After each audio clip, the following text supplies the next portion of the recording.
Bhaktya vihina aparada lakshay shiptascha karmadi taranga madhye Kripamai tvam sharanam prapana Prinde namaste charanaravindam Bhajami radham aravinda netram Smarami radham madhurashmitasyam Vadami radham karuna baradram Tato mamanasti gatyana chapi.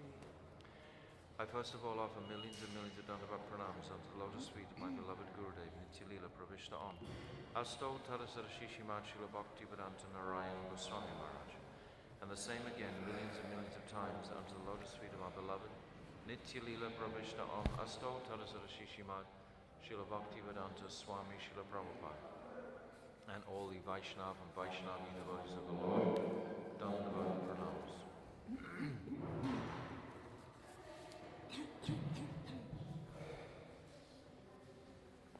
So, we're continuing our discussion on Srimad Bhagavatam, and we're reading from the commentary of Srila Vishwanath Chakravarti Thakur on the first verse, and he's describing very beautifully in 5 different explanations the gradual evolution of understanding the whole Bhagavatam. So, yesterday and the day before, and the day before that, we were discussing his first explanation. Yeah, can you turn the microphone up again? I'll do it. No, I don't. Turn it off? Oh, you can do it. Then I'll. Do you know how to do it? I don't have no idea. Never touched the machine before.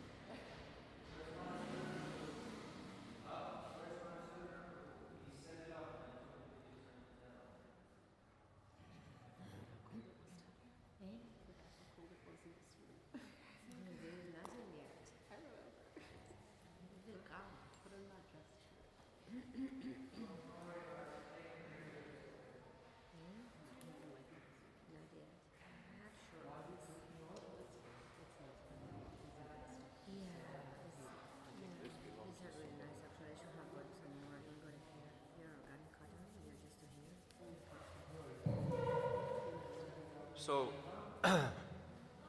we've been discussing these 5 gradations of explanation. And last year, I was explaining how Srila Bhaktisiddhanta Saraswati, he gives 7 stages. Wow, very sharp. Maharaj just arrived. Yes. From Jaipur. I am. Oh, from Jaipur. Okay. And he gives 7 explanations. Do you remember from last time? Okay. Samashaya is the first one. Doubtfulness. Doubtfulness. And then is, you remember? I wasn't here last night. No, last year. Oh, last year, from last year, no. Definitely can't remember that far back. Forget it. Too long ago. No. So I was talking about 7 different stages of the Bhagavatam that Srila Bhaktisiddhanta Saraswati talks about. The first is doubtfulness, or shamshaya. The second is like an atheistic mentality, naishtika. And then the third is nirgun. These are stages that are cleared in the heart of the sadhak. What is the name of the first one?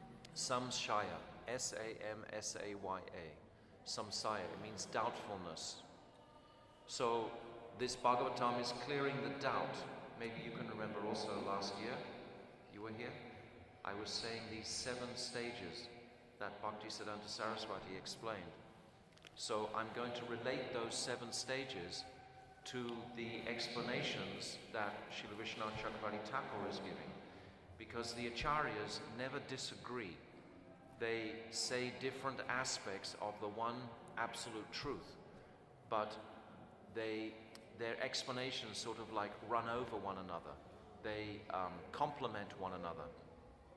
So Bhaktisiddhanta Saraswati, he's saying this doubtfulness, samshaya, and then an atheistic, a denial of the absolute truth. So this is also very profoundly answered Like in this first explanation that we've been having, how can there be a material cause without an effect, and who is that controller of that cause and effect? And we've been discussing quite intensely this tattva of the creation. It hasn't actually accentuated or brought out the personality nature of Krishna yet in our first explanation. So this doubtfulness and atheistic mentality, and then nirgun. This is the third stage that Srila Bhaktisiddhanta Saraswati Thakur describes. So Shamshaya, Naishtika, and then nirgun, which means without a form, nirgun. He has no qualities, but he's beyond the qualities of material nature. And then the fourth stage that Srila Bhaktisiddhanta Saraswati is giving is called kliva, K-L-I-V-A. And this means neuter. This means I'm worshipping the Lord, but I haven't given him even a gender. He's not male or female, he's just that supreme Brahman. So these first four stages are clearing the doubts or the atheistic mentality or the understanding of impersonal nirgun Brahman, and this neutral or neuter stage. And it's only in the fifth stage that Bhaktisiddhanta Saraswati gives that it starts to become personal. It's described as Purush. The Purush, he has a form. So this is the fifth stage that Srila Bhaktisiddhanta Saraswati is giving.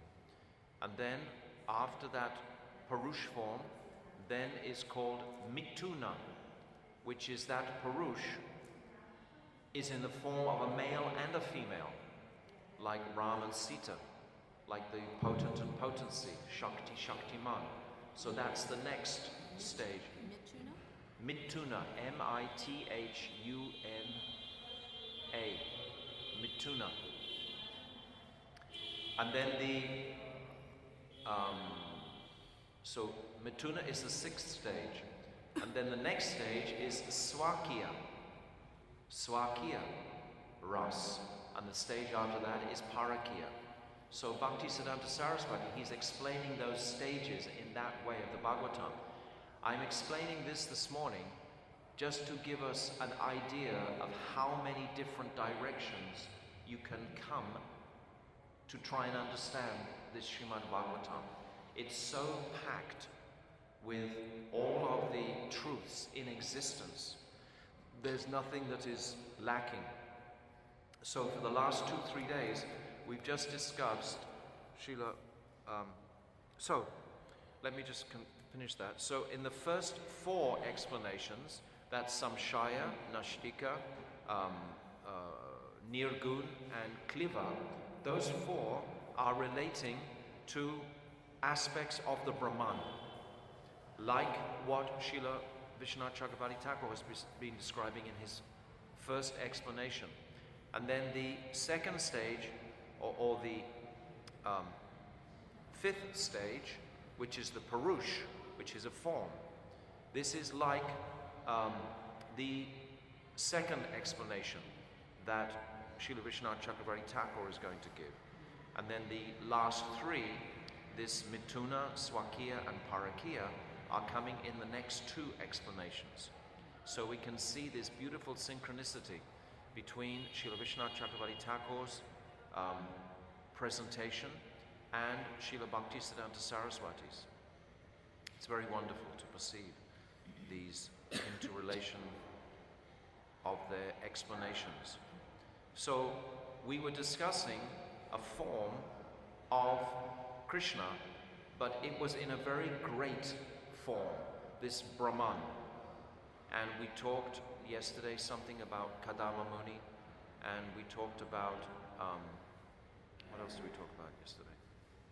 Kadama Muni we talked, and we didn't discuss any other of the Bhagavatam pastimes. I discussed at the end something about the hellish planets, to give us an appreciation of actually what is the reality of the Western world today, how closely linked it is with these demoniac desires and activities. So all the way through Srila Vishwanath Chakravarti Thakur's commentary, he's giving a mood of Krishna's qualities, Krishna's moods also. He's conveying that. So now in this second explanation, he's going to bring in very clearly an aspect, just in time for the second explanation. Very much he's going to substantiate the personal form of the Lord. Simultaneously, he's going to substantiate his quality of mercy. If we understand his mercy, then we're appreciating his nature and his form. Mercy is his quality. So, not just appreciating the physical form, so to speak, but the qualities within that form of mercy. Because we cannot understand these forms without that quality of mercy. Without Krishna's mercy, we cannot understand any of this. And we were describing that most merciful incarnation of Chaitanya Mahaprabhu when he benedicted Jagai and Madai with his mercy. And also Krishna in his pastime of knocking over the two Arjun trees, this Naligriva and Manu Kuvera, that actually they were such sinful rascals. They had no qualification, yet Krishna showed his mercy. So again, that Karuna Shakti. So this will captivate the devotee's heart when he appreciates that mercy. And I was also quoting the other day this verse of Rupa Goswami, saying how he feels hopeless when he's considering the sadhana of Ambarish Maharaj, the sadhana of even Dhruva Maharaj, the sadhana of the different devotees described in the Bhagavatam. So what hope does he have? Because he's not feeling the qualification to perform that type of sadhana. But the only hope he has is to appreciate the mercy of the Lord. Because he's understanding how much mercy the Lord has, this gives him a ray of hope. I am so fallen, I'm so wretched, I can't perform any of this very strict sadhana, the way we read about the different Mahajans and how they have performed their sadhana bhajan. How can I do that in this life? I can't. So that could give rise to a feeling of hopelessness when we start to perceive the height of the other devotees. We can start to think, well, I can never, have that same quality of devotion as those great devotees have. Therefore, I can give up my practice. Devotees feel like this sometimes. Gurudev would talk constantly, don't be hopeless. So to purify that hopeless condition, we take shelter of this ray of hope, appreciating the quality of mercy that the Lord has. And we see his mercy in that pastime of the two low-born sons of Kuvera, the demigods. They had such high birth, actually, to take birth as the sons of Kuvera, the treasurer of the demigods. This Kuvera, he's great friends with Lord Shiva. So what sort of association did he have? But these sons of his became very arrogant with their wealth, because Kuvera is so wealthy, and then they flaunted that wealth and engaged apsaras and so on, and drinking, even in the presence of the great sage Narad. So Narad wanted to benedict his mercy on them. The mercy of the devotee is even greater than the mercy of Krishna. But Krishna's mercy is invoked by the mercy of the devotee. So here, now, coming to this second explanation, I want to finish this whole second explanation. It's not so long today. We'll read most of it. But today, because tomorrow I want to go to the third explanation, where we again get into more subtle qualities of that Supreme Lord in Madhurya Ras.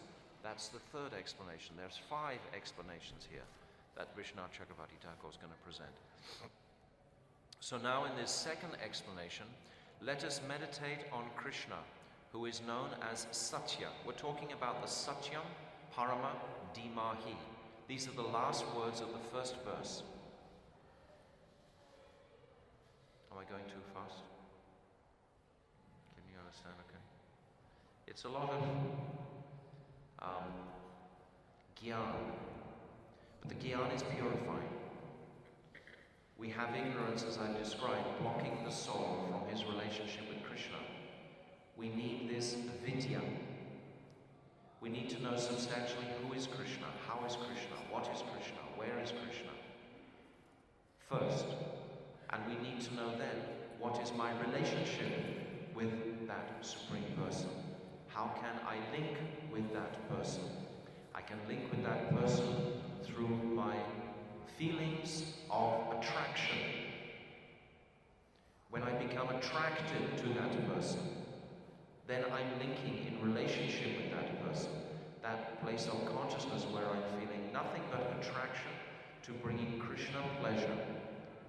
My whole life is just involved with trying to bring Krishna pleasure, and there are so many millions of ways. By serving the devotees, by serving Guru, by serving Thakurji, in so many millions of different ways in our lives. However, our natures are inspired. So now he's saying, let us meditate on Krishna, who is known as Satya, who through his abode Mathura, and by revelation of his form to his devotees, destroys ignorance concerning himself, whose body, though appearing to be material to the demons, is not temporary at all, who after appearing in Vasudev's house went to Nanda's house. Now it's relaying the history of Krishna. It's substantiating the form of Krishna, and he's alluding to some of his pastimes, to making his form substantial. In the previous explanation, there was almost no connection with his form. Very, very little connection with his form. It was about his great glory, him being the material cause as well as the efficient effect, etc. of this material universe, the Brahman. It was explaining that significantly, and we took 3 days to actually, unravel that. It's to do with Gyan, to try and appreciate his greatness. Appreciating the Aishwarya form of the Lord means you are like a Gyani, like Prahlad Bhakta. Gurudev describes that Krishna could have appeared in any form. He could have appeared as a mosquito, and still Prahlad would have worshipped him as that supreme personality of Godhead. But he appeared as Lord Nrsimhadev. Uddhava also is described as being a Gyani Bhakta, in the sense that he sees the height of Krishna's greatness. So we were discussing Krishna's greatness in the first explanation. Now the second explanation is going to be talking more about his quality of mercy, substantiating his form, his beauty, his sweetness is there. It's not the highest conception, but it's well on the way to that. So all of these stages are very blissful for the devotee to logically work through and come step by step. Sometimes we're going to be needing that knowledge of Krishna's greatness, and then sometimes we're going to be more warmed in our heart to feel that personal aspect of Krishna. So as we go through this birth, all these different understandings are really necessary. I mean, in an entire day of 24 hours, how many different stages of consciousness do we experience? We're sitting here in the Bhagavatam class now, under the eyes of Radha Gopinath, Gurudev and Sachinanda.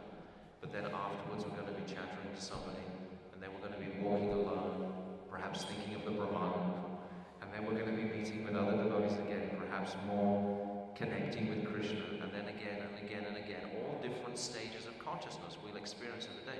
So all of these explanations are applicable, but it's going to give us the culmination, the height, the highest place we want to remain in.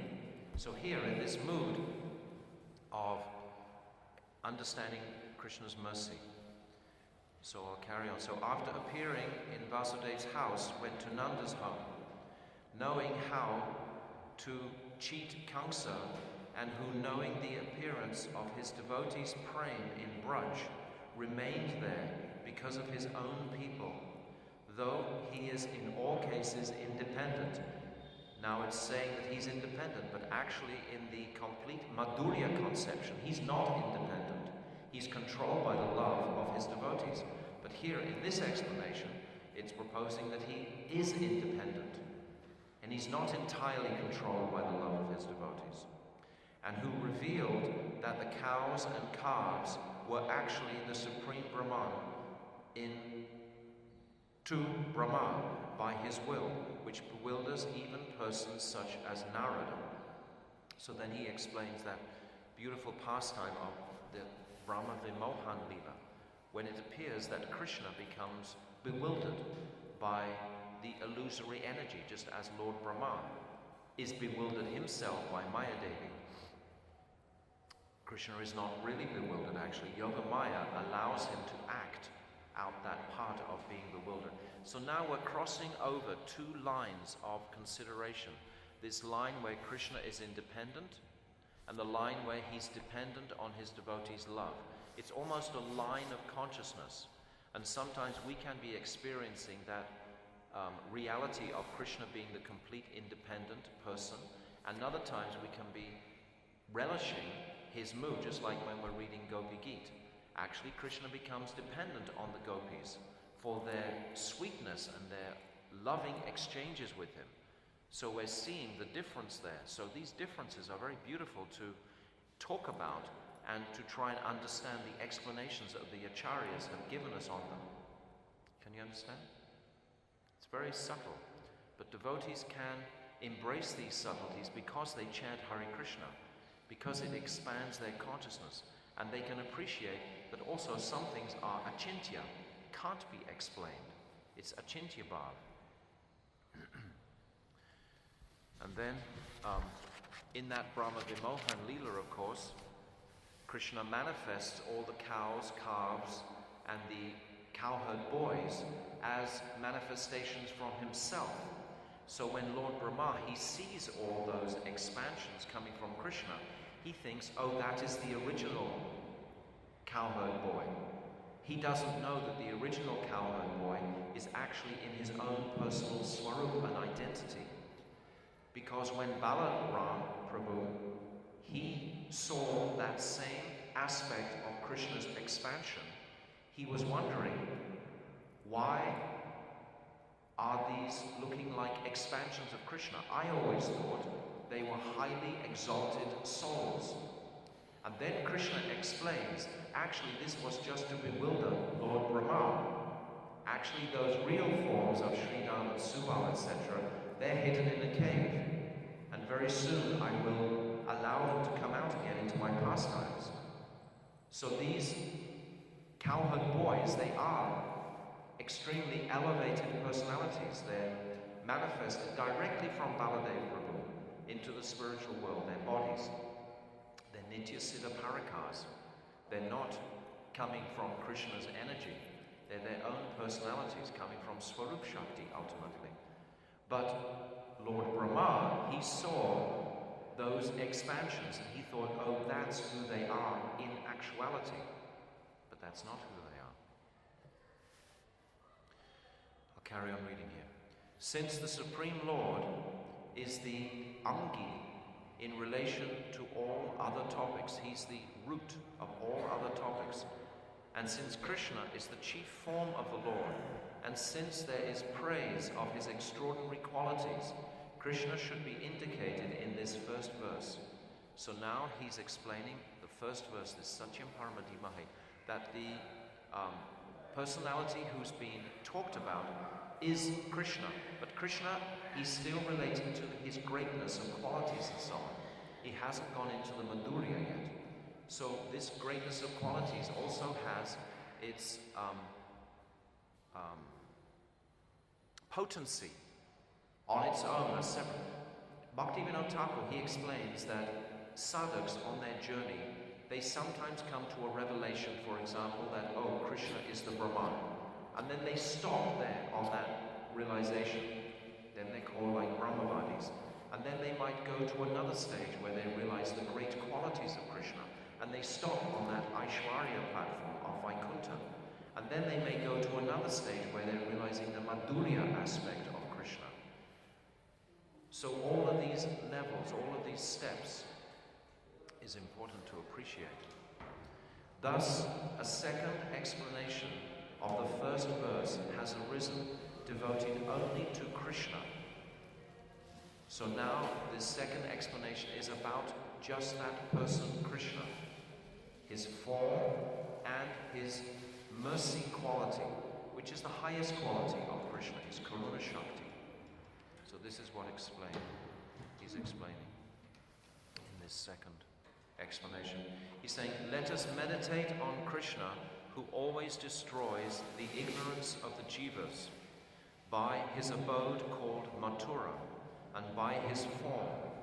His form can be seen by his mercy, even today. The two causes of destruction of ignorance are illustrated in the following verses. Now he's describing this mercy aspect of Krishna.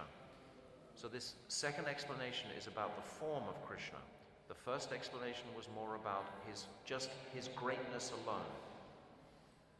Mathura is defined as that place which excites the whole world, as it is non-different from the Lord, or that place in which the essence of spiritual knowledge is extracted. So now he's given a definition of his abode, of his place. This reinforces the personal form of the Lord. As soon as you mention Mathura, then immediately it substantiates that form of the Lord even more. If you just say, oh, the Lord is in Vaikuntha, that's a huge, vast space, but you say, no, he's actually localized in Mathura. It makes it even a more local form. In the previous explanation, we talked about Kadama Muni, and how Kadama Muni, he actually left when Kapila Dev manifested from Devahuti. The Supreme Lord manifested, and it's described how Kadama Muni, he left because he wanted just to worship the Lord. He didn't want to have that close proximity or relationship. So these topics are very much fluffed out in the pages of the Bhagavatam, particularly in this story of Kadama Muni, because Kadama Muni is described was like a yogi, and he was meditating on that Paramatma, and he didn't want to stay with Kapila Dev because he thought that mood of dasya, which he already had in his heart for Krishna, would be covered with something of Vatsalya Bhav, of thinking this is my son, but he didn't want that relationship of Vatsalya because he's not that much advanced. Even though that personality is glorified in the Bhagavatam, still it's understood that it's not the highest conception. Do you understand? I think we have to hear these topics many, many times to really grasp the truth. But the underlying truth, what is being spoken of here, is to appreciate Krishna's qualities, his quality of mercy. So this is his second explanation, and it's highlighting this quality of mercy. He's saying, O Lord, even outcasts are purified by hearing and chanting your glories and meditating upon you, the absolute truth. What then to speak of those who see and touch you? So again, he's expressing that from a fallen condition, how we can be enlightened by Krishna's mercy directly. And he's saying, this is due to the will of the Lord, arising from the inconceivable, from his inconceivable Swarup, which accomplished his various pastimes. The devotees, however, can realize that form of sweetness by the influence of the Lord's inconceivable potency. So by that inconceivable potency, that potency of Achintya Shakti, we can at some point begin to understand the form of the Lord. He is giving us the mercy to understand him. This is such a wonderful quality to meditate upon of Krishna. Krishna, that he's giving us this mercy to understand. Through the pages of the Bhagavatam that are about to manifest, there's this story of Dhruva, for example. Dhruva was not a bhakta, and yet he went to the forest. He performed severe austerities. He wanted to get a kingdom greater than his great-grandfather. His father's name is Uttanapad. He's the son of Swayambhuva Manu. Swayambhuva Manu is a Manvantara. Swayambhuva Manu's father is Lord Brahma. He's coming from that creator, Lord Brahma. So Dhruva wanted a kingdom greater than his great-grandfather, greater than even Lord Brahma. That's what he wanted. So Swayambhuva Manu, he had these two sons. There was Uttanapad and Priyavrata. Priyavrata's pastimes are described in the 5th canto. Priyavrata took to the path of renunciation under the direction of Narada Muni again. And Uttanapad, he took the reins of the kingdom of the earth.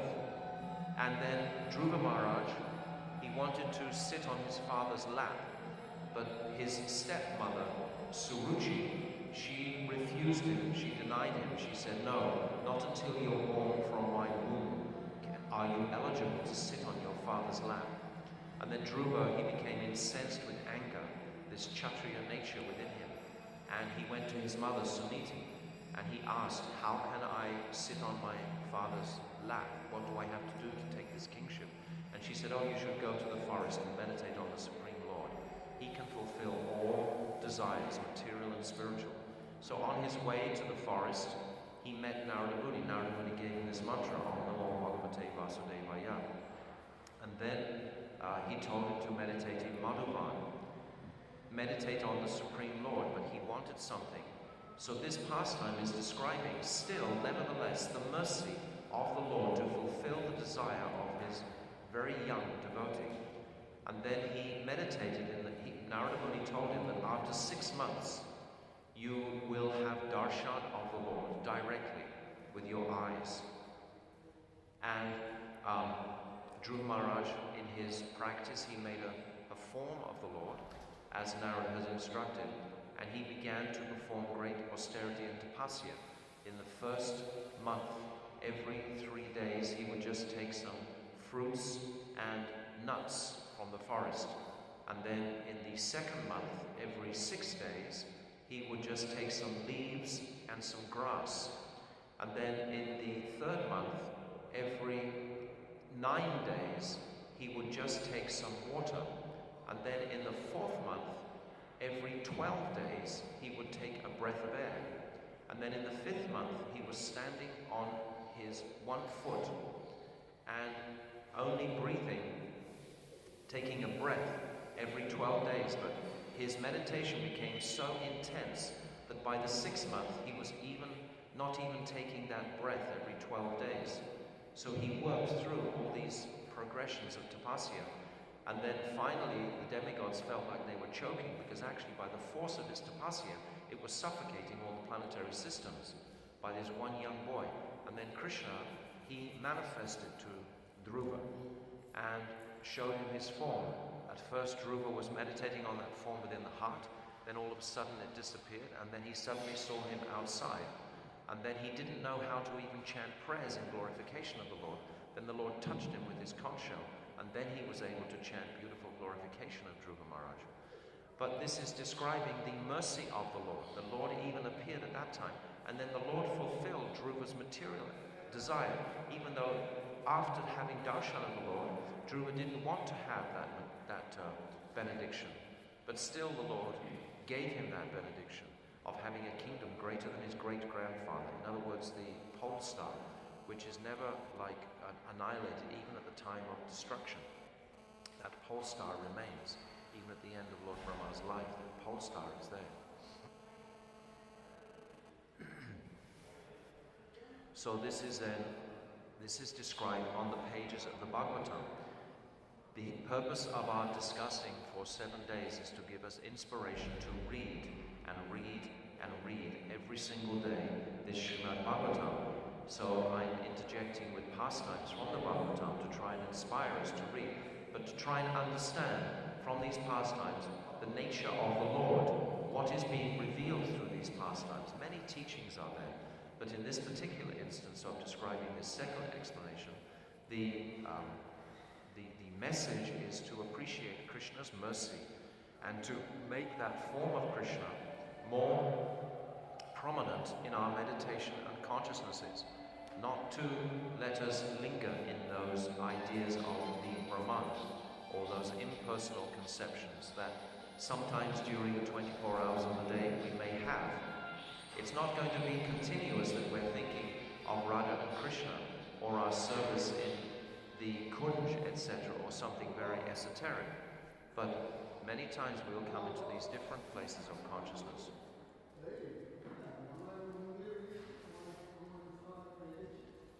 Though the Lord is eternally invisible, he is seen by his own energy. In other words, he bestows the energy to see him. Who can see the Lord? Who can see the Lord full of supreme bliss without that energy? There's a beautiful book that Maharaj has put out on Yoga Maya.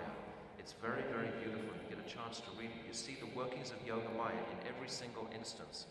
There's not a single time when Yoga Maya isn't active. It's Yoga Maya's potency that is allowing the devotee to have darshan of Krishna. That Yoga Maya potency, of course, is coming directly from Sri Krishna, from Swarup Shakti. This is where the Yoga Maya potency is manifesting from Sri Radha herself. So ultimately it's coming from Krishna. So in this discussion, we're again appreciating the mercy of the Lord in the form of his Yoga Maya potency. Also the mercy of the Lord in her Mahamaya potency. This is also mercy of the Lord. Without the Mahamaya, how would we learn the lessons? How would we learn that to play with the material energy, we're going to get a negative reaction? It really hurts. When we try and get some pleasure from this material, dull energy, there's a really heavy slap. That's like mother chastising us, telling us, no, this is not for your benefit. So Mahamaya also is a great form of mercy of the Lord. So when the devotee is appreciating this mercy, then we have to put a quality behind the mood of mercy. You can't imagine mercy without a form who is being merciful. And who is that form? That is Sri Krishna in Mathura and Vrindavan. But it hasn't described the madhurya, the sweetness aspect of Krishna.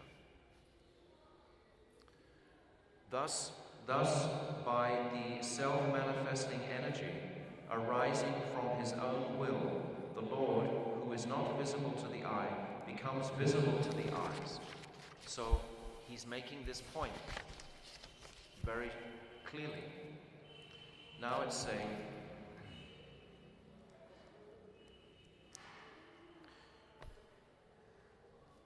having explained that the cause of his appearance is his mercy, his pastimes are now described. I meditate upon Krishna, who after birth in Vasudev's house showed the form of Vishnu, describing his previous appearances, and later went elsewhere to the house of Nanda. So now it's making it even more personal. It's bringing this form of Lord. Why did he go? When we hear the pastimes, for example, of Gopi Geet, as we're discussing in the evening, we get really so involved in that sweetness of mood, we forget about anything impersonal at all. We're just thinking about the beauty of Krishna. That's creating such a significant sanskar of personal appreciation of the Lord. It's very, very helpful to hear those pastimes. We should hear those pastimes of Vrindavan, but we should hear them correctly. We should hear them as they're being described in Tattva and Siddhanta.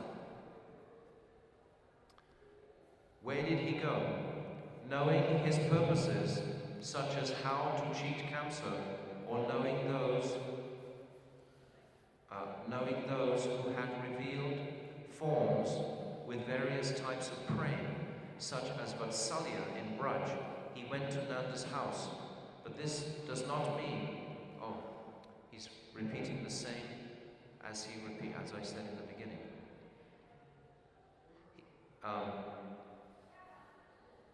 those who had revealed forms with various types of prema, such as Vatsalya in Braj.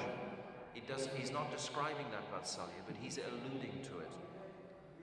He went to Nanda's house, but this does not mean that he is dependent on others. He is independent, ruling over himself. In the verse, it's Swarat, this is mentioned in the first verse, can mean that he remained there in Braj because of his relatives such as Nanda. Because of his performing such pastimes under the control of praying of his devotees in Braj, one should not think that he is a fool, just controlled by others' affection for him. It's bringing it back again to the Aishwarya mood. He revealed the calves.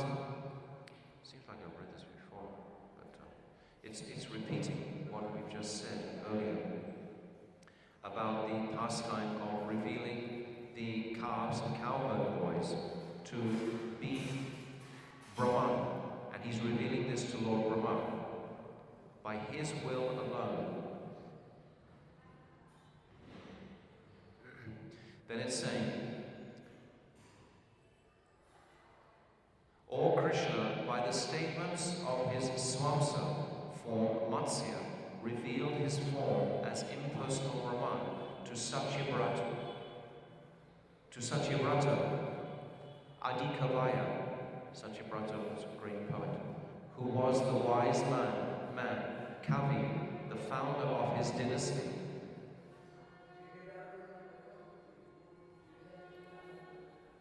So he's more or less repeating what I said previously about Krishna being in the pastime places of Braj, but I'm just appreciating him as a person. I'm not really considering at this stage what he's actually doing in Braj. I'm not conscious completely of his pastimes in Braj. This is not what's been spoken.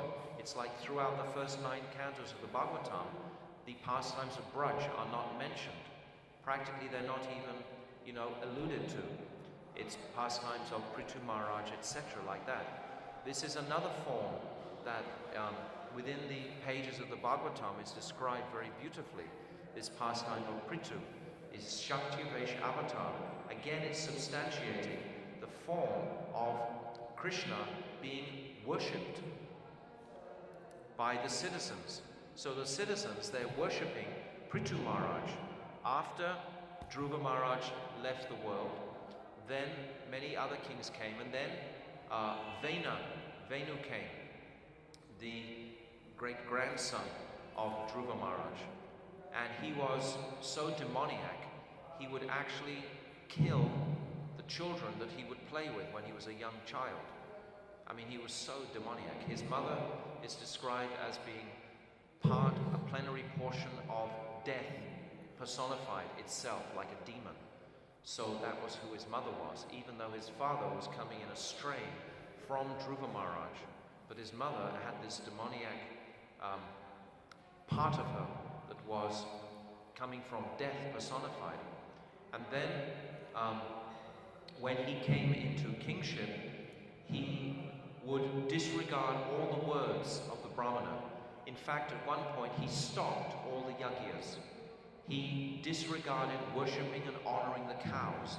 In every sense, he was actually challenging the entire Vedic way of life, acting as a demon completely. And the Brahmins themselves, they wanted to check him and chastise him. So they requested him in a very strong manner to please, amend his ways, etc., and listen and acknowledge to the Brahmins. And then everything would become purified and everything would be balanced in the kingdom. But Venu refused to do that. Instead, he actually turned around and said, "Oh, you Brahmanas should all be expelled from the kingdom. You're no help to me at all. Don't you know that the king actually is the embodiment of all the higher planets, the higher devas, etc.? He's actually like God." I mean, in other words, Venu had completely lost his mind. At that point, the Brahmanas, they chanted mantras, and they just killed him with the power of their mantras, their tejas, their potency. And then for some time. Then his mother put him in a container of casket of oil to preserve his body. And then it's described in the next following years, all the thieves and dacoits manifested because there was no strong king. The Brahmanas themselves are not Kshatriyas. They can only give the truth and teach and so on. It's not like they're hard rulers and controllers. That's not their moods at all. So all these dacoits manifested. It's described that the horizon was filled with dust because of the thieves and dacoits were at work. So then the Brahmanas became very worried. What should they do? They were very anxious. So then they decided to churn the body of King Vena and produce another offspring that would be auspicious for the governing of the kingdom. And they churned the body of Vena, and from the thighs of Vena came a short black personality called Nishad, and he was like the personification of all of the lower qualities of King Vena. That was the first manifestation that came from the churning. How amazing to hear about these, remarkable ways that they actually did things. It's like reading a science fantasy book, but this is actually the truth. This is what they did. They churned the body in the oil, and that was what was produced. And you see, even the science fantasy has its origin in Veda. It all comes from there. And then this little black old man, little black personality, requested where he should dwell, what was his living places, asked the Brahmanas, and they told him in all the tribal areas you should go and make your home amongst them, in the wild places of the hills and so on. So all those tribal people, they have their dynasty linking right back there to the Nishad. And then they continued their churning, and then from the arms and torso came this beautiful divine couple of Prithu and Archie, his consort. And this divine couple was acknowledged and understood to be none other than a Shakti-Vesh avatar of Sri Krishna himself, a plenary portion of Sri Krishna, by his mercy again, manifesting to the populace of the world to rectify the balance that this imbalance of this demoniac king had created. And then so many beautiful qualities are sung and chanted about King Prithu. His beauty, his powerful instructions and so on are all there on the pages of the Bhagavatam. And at one point when King Prithu took the reins of the kingdom, he realized that actually the citizens, they approached him and they were very skinny and they were starving, and they said, look, we're planting all the crops but nothing's actually coming from Mother Earth. What is the problem for this? Why is Mother Earth holding back all the herbs and fruits and so on? This had happened because King Vena's time, they had stopped the yajna, therefore Mother Bhumi stopped producing. So when King Prithu took over the reins of the kingdom, Mother Earth was still in this closed down condition. So then Prithu Maharaj in his meditation could see that Mother Earth was withholding all the jewels and seeds to make the earth abundant. And then he took his arrow and became furious with her and was going to chastise her.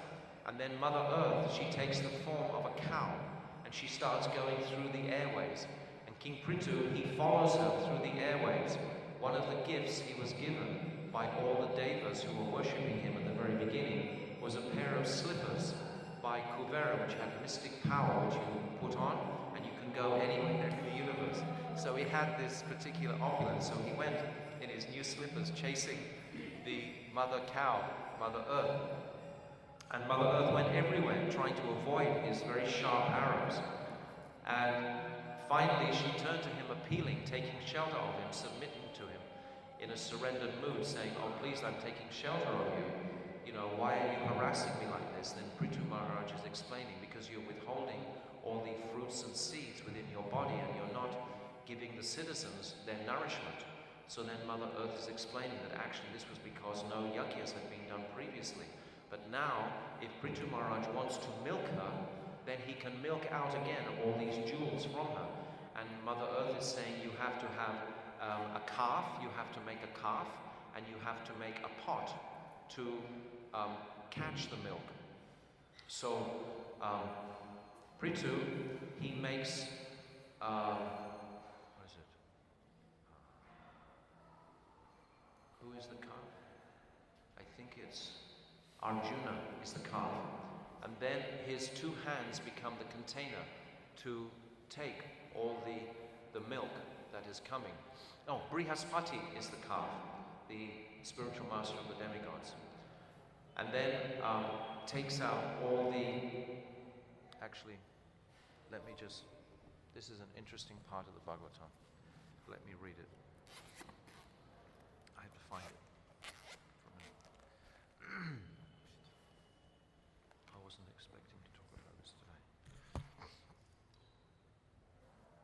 This is a very beautiful pastime of King Prithu.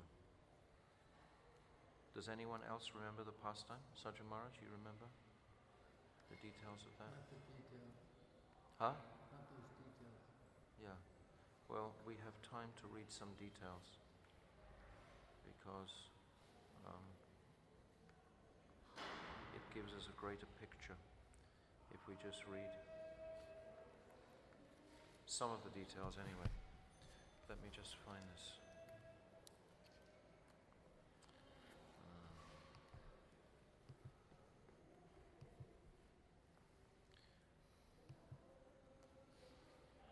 It's in the 4th canto, chapter 18.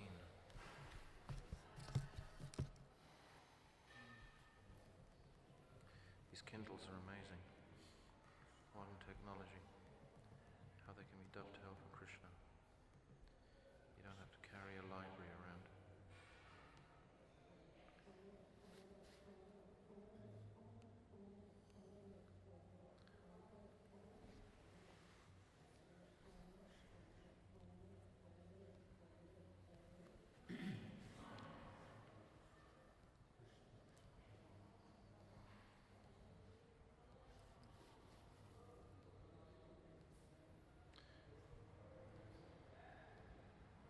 So the King, Mother Earth, is saying that due to being stocked for a very long time, all the grain seeds within me have certainly deteriorated.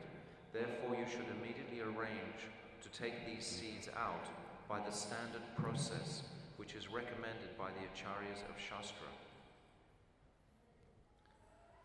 O great hero, protector of the living entities, if you desire to relieve the living entities by supplying them sufficient grain, and if you desire to nourish them by taking milk from me, you should make arrangements to bring a calf suitable for this purpose, and a pot in which the milk can be kept, as well as a milkman to do the work. Since I will be very much affectionate towards my calf, I will give everything that is required. And then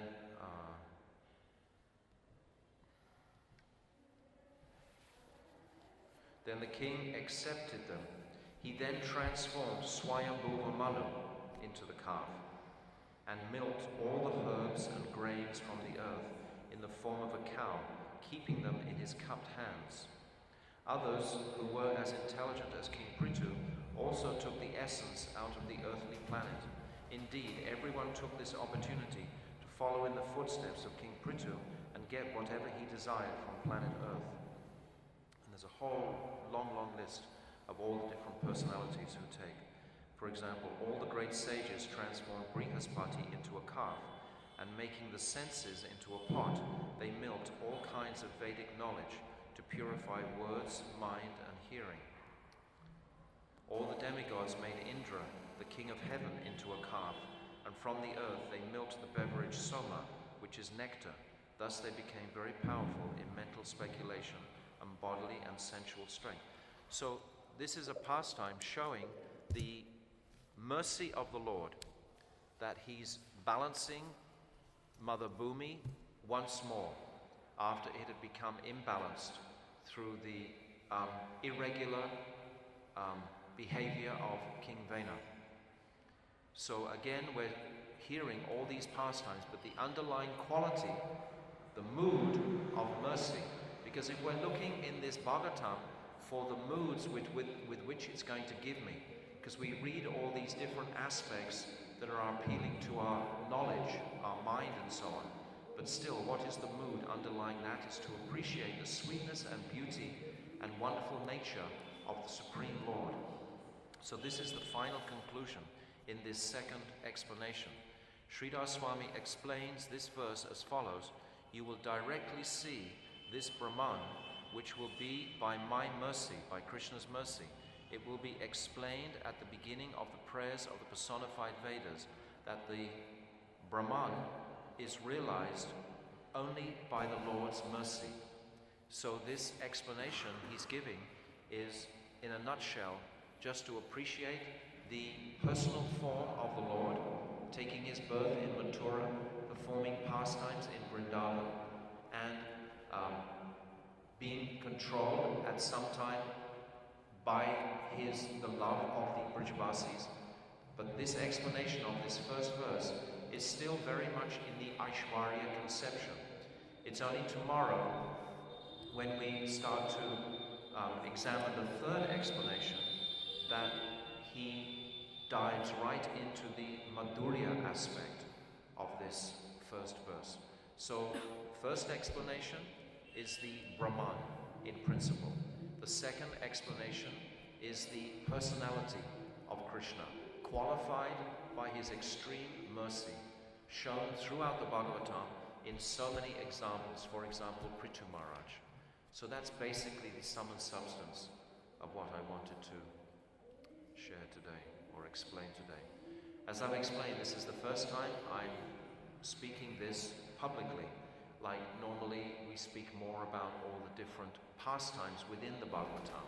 But I think it's more beneficial sometimes to examine what is the mood through the Bhagavatam, because Vishwanath Chakravarti Thakur is describing that the final conclusion is bhakti. So what is that mood of bhakti? Who are we performing our worship of? Who is that Ishtadev? What is it? What is our desire? And this can take many births to acknowledge that only Brajendranandan, Sri Krishna in Goloka, and then only that Krishna that is ultimately being controlled by Sri Radha, then ultimately this mood of Radha Dasyam will rise in the heart by the mercy of Chaitanya Mahaprabhu. And then what is that praying that the jiva can manifest towards Radha, that bhakti, swa bhakti, that he can manifest towards Sri Radha. So these are some of the explanations of Srila Vishwanath Chakravarti Thakur. You can buy this book, by the way, in Rasavihari bookshop. The first 550 rupees, the first volume. 550. Really, I told you it was expensive. Yeah. Per volume. Per volume. 9 Yeah. volumes or 7 volumes. 8 volumes. Yeah, maybe. Yeah. So yeah, but it's really valuable because it's setting a sort of a mood for the whole, to appreciate the whole Bhagavatam from this perspective. Sorry?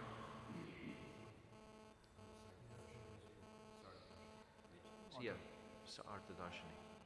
The commentary of Srila Vishwanath Chakravarti. When Bhativedanta Swami Prabhupada was writing his commentaries, he was reading from all these commentaries, and then he would take the essence of that and package it in such a way with lots of sugar coating that we would be able to very easily digest it. This is sheer genius level, when you can take these complex topics and present them in a very simple manner. You can see that I'm personally nowhere near that, and I haven't presented it in such a simple manner. Because it is complex, the whole topic. It's not easy to present it in just ABC. He also leaned more towards Baladev Vijayabhushan commentaries. In the Bhagavatam also? Bhagavad Gita certainly. But in the Bhagavatam he had Sridhar Maharaj and Vishwanath Chakravarti Thakur. Because sometimes you find, remarkably, when I'm reading these, and then I'll go and check what Prabhupada wrote, and I'll see that exactly the same sentence practically as Srila Vishwanath Chakravarti Thakur has written. I find that very enlivening, that this link is consistent all the way from Chaitanya Mahaprabhu through our acharyas. They're giving the same commentary, the same wine in new bottles. So nothing. Gurudev was the one who sent him those commentaries on those parts of Bhagavatam when he was in the U.S. too. Yes, yes. Yeah. But the heart of the Bhagavatam is what we're reading in the evening time. This Gopi Gita is actually the heart of the Bhagavatam.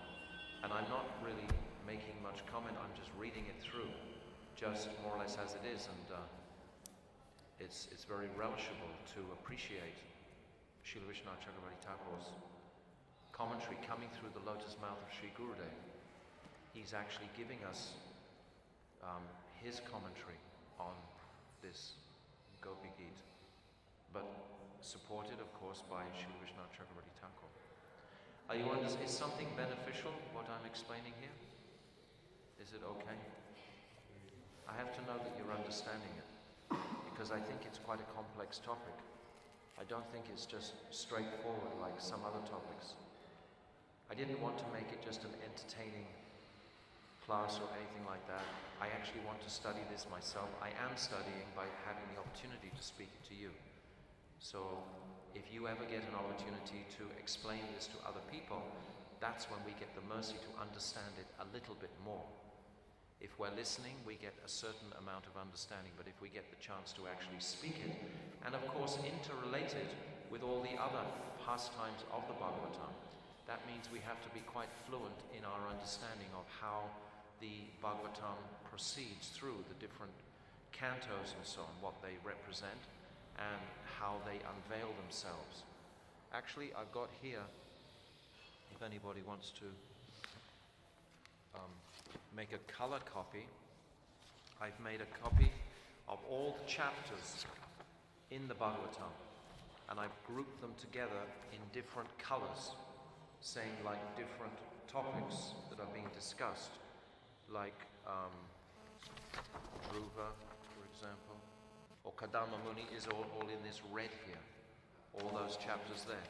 So you can start, because this will take more than one lifetime to actually find its maximum potential. We will never understand it, or never fully.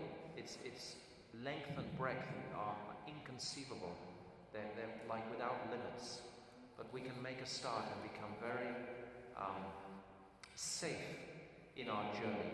If you have these truths deeply embedded, you can't go too far wrong. You can't, like, sedantically start seeing something that is completely upper-sedantic and thinking that it's actually the correct truth. Anyway, I have this, if anyone wants to. You have to you have to color copy it though. But it's just interesting to have, because I lay out all the pages sometimes, and I can see, like, there's a rhythm to it, there's a flow to it, there's a sequence to it. Can you email? No, because when I made this file, it was many years ago, and we used to use floppies in those days. That's how long ago it was. Yes, I still have the floppy, or the floppy's corrupted. So I haven't, unless somebody wants to kindly type the whole thing out, or somehow cut and paste it from the, if they can find the chapter titles. Huh? Scan it. Oh yeah, of course, scan it. I don't have it scanned. There's a place here where you can scan it. If you go into that street past Rup Sanatan, past Krishna Balaram, and you come to that street that goes up to Bankandi, and if you take a left there and you walk up maybe one or two turnings, there's a baggage shop that sells luggage. On the corner, you go down that street, and there's a very good scanning place where he'll scan and print at the same time through his computer. I got these copied, photocopied from the book. Very nice copies. He makes that, and he gets a file of it because he's scanning it simultaneously. So these little things can help us. Srimad Bhagavatam ki jai, Srila Gurudev ki jai, Radha Gopinath ki jai, Sachinandana Gaurahari ki jai, Go Premanandi, Hari Bo. Hare Krishna, Krishna Krishna, Hare Hare, Hare Rama, Rama Rama, Hare Hare. Hare Krishna, Hare Krishna, Hare Hare, Hare Rama, Hare Rama, Rama Rama, Hare Hare. Hare Krishna, Krishna Krishna, Hare Hare, Hare Krishna, Krishna Krishna, Hare Hare, Hare Rama, Rama Rama, Hare Hare, Hare Rama, Rama Rama, Hare Hare, Hari Bo.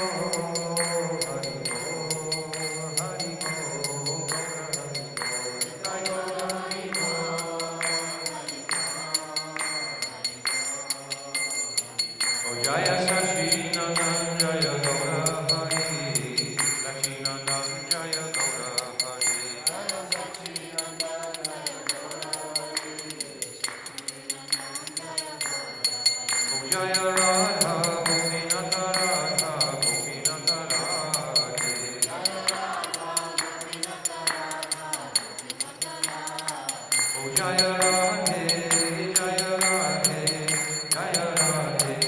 Jaya Shri Radhe, Jaya Radhe,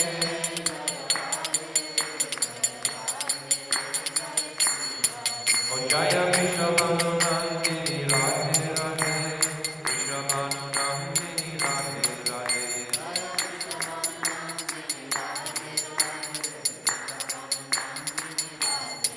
O Radhe, Radhe, Radhe, Radhe.